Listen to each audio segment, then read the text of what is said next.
নমস্কার বন্ধুরা, আমি আবারও চলে এসেছি আপনাদের জন্য একটি অতীব গুরুত্বপূর্ণ টিপস নিয়ে। হ্যাঁ বন্ধুরা, সামনে শিব চতুর্দশী। আমরা জানি এই দিনটি আমাদের হিন্দু শাস্ত্রে অতীব গুরুত্বপূর্ণ দিন।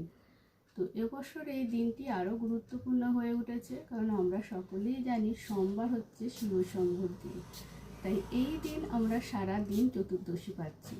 এবছর রবিবার 4:48 থেকে সোমবার 5:32 পর্যন্ত আমরা চতুর্দশী পাচ্ছি। যারা নিশি পালন করবে তারা তো রবিবারের রাত্রে পালন করবে অবশ্যই।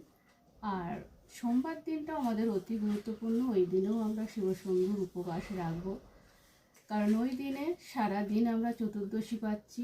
তো মহাযোগ রয়েছে এই দিনে আমরা শিবশম্ভুর যা যা উপকরণ সেসব তো আমরা নিবেদন করব। তার সাথে আপনারা অক্ষত আতপ চাল আর কালো তিল দিতে ভুলবেন না। আপনারা এই আতপ চাল আর কালো তিল দিয়ে নিজেদের মনস্কামনা নিশ্চয়ই আপনারা ভগবানের কাছে জানাবেন, আপনাদের পূর্ণ হবে। এবার যেটা আমি যে টিপসটা দিতে চলেছি সেটি হচ্ছে আরও গুরুত্বপূর্ণ।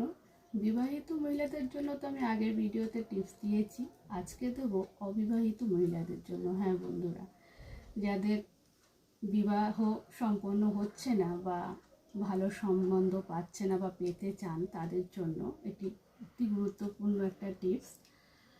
আপনারা একটি রূপোর ত্রিকোণ বানাবেন, ছোট্ট ত্রিভুজ বানাবেন। সেই ত্রিভুজটা অবশ্যই শিবরাত্রির দিন যে মেয়ের উদ্দেশ্যে আপনারা বানাবেন তাকে তো উপবাস রাখতেই হবে। আর রবিবার দিনও এটা হতে পারে বা সোমবার দিনও হতে পারে, যে কোনো দিন আপনারা উপবাস রাখবেন।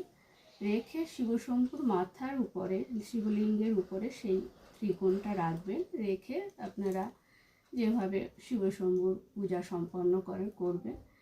পূজা হয়ে গেলে সেই ত্রিকোণটা নিয়ে আসবেন, নিয়ে এসে সেই মেয়ের গলায় হারের সাথে ধারণ করবেন। তাহলে দেখবেন আপনাদের ভালো সম্বন্ধ বা ভালো বাড়িতে বিয়ে হবে। এটা